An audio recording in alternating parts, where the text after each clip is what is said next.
While some developers chase after the live service trends in hopes of finding success, another market sees continued interest: the Genshin Impact clones. You know the kind, a massive open world with action RPG combat, an epic story to experience, characters to roll for, and unhealthy amounts of min-maxing for endgame. Tower of Fantasy hasn't really made a dent in the market, and Bandai Namco's Blue Protocol is due for a worldwide release later this year.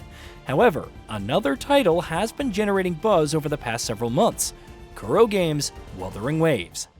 The developer is better known for Punishing Grey Raven, an action hack-and-slash experience with deep combat, an intriguing sci-fi setting, and an incredible soundtrack with techno and trance.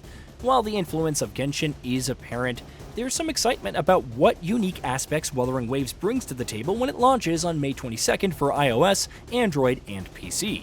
Here are 15 things you should know before jumping in. Story. Like Punishing Grey Raven, Wuthering Waves' story is more on the darker side. It takes place after a post-apocalyptic event wrought by the Lament, leading to many deaths. Those who remained eventually rallied behind combatants known as Resonators, though the Lament's influence remains. Throughout this, the player controls the amnesiac Rover, who seemingly has no memories of their life or the world. They thus team with the Resonators to find out more, though the plot thickens when it's discovered the Rover can absorb the echoes of different enemies. Setting. The setting is Solaris 3, where the Sentinels maintain order while serving as record keepers. There are multiple nations and cities to explore, like the Huanglong with its outer and inner districts, but you also venture through a vast world of extensive plains, mountains, and more.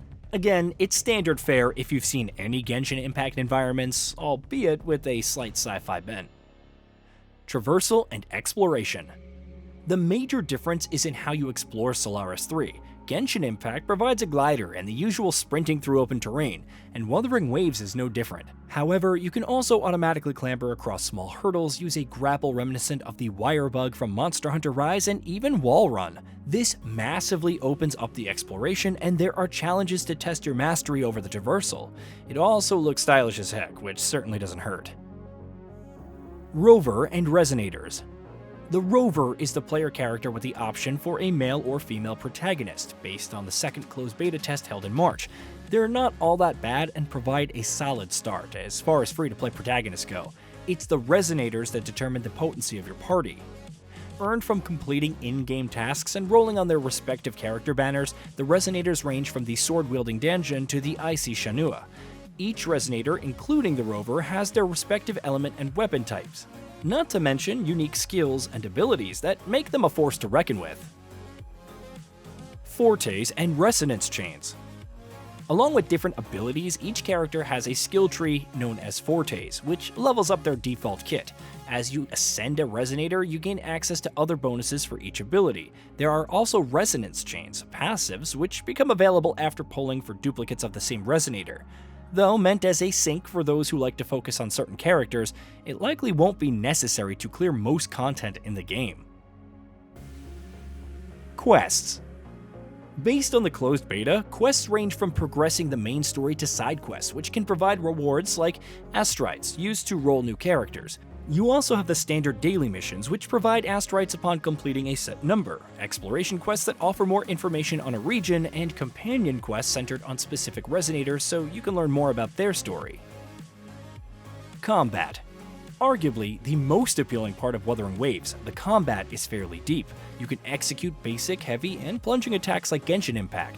Resonance skill is your skill, while Resonance Liberation is like a character's ultimate or elemental burst, either dealing massive damage or providing benefits for the entire team. You only control one character at a time, but can still switch between them. The combat really takes off when you master the other mechanics. It's possible to parry or dodge attacks at the last second to avoid damage, potentially followed by a counterattack, and switch to other characters to keep combos going, known as Kerto Skills, and triggered by charging the bar to the left of your HP. Resonance Circuits and Concerto Effects.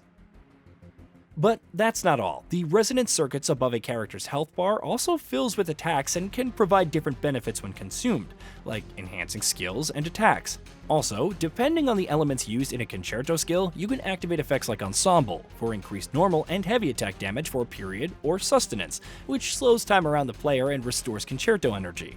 Long story short, there's a lot, and it provides a higher skill floor and ceiling than your typical free-to-play action RPG. Weapons. Also akin to Genshin, you have multiple weapon types, namely gauntlets, pistols, rectifiers, broad blades, and swords, each with different rarities that determine their base stats and perks. You can't equip just any weapon on a Resonator, and much like the characters, they can be leveled up and ascend for greater benefits. Interestingly, Kuro Games offer the option to select your weapon when polling for it during the closed beta, narrowing down the RNG. Whether that makes it into the final game remains to be seen, but it's a nice option. Boss fights. Like with Punishing Grey Raven, the boss fights in Wuthering Waves are a highlight. Outside of sporting extensive combos and movement abilities, they also look cool and serve as the perfect test of one's combat prowess. Story bosses are a given, but you'll also discover various world bosses to fight, motivating you to go out and explore, especially when you can collect echoes. Upon defeating bosses and even regular enemies, you can unlock echoes. These have their rarities and stats from main to substats directly affecting your character. The difference is that you can use these echoes in different ways, whether it's summoning the enemy to help out in battle or becoming a boss for a brief period and unleashing attacks.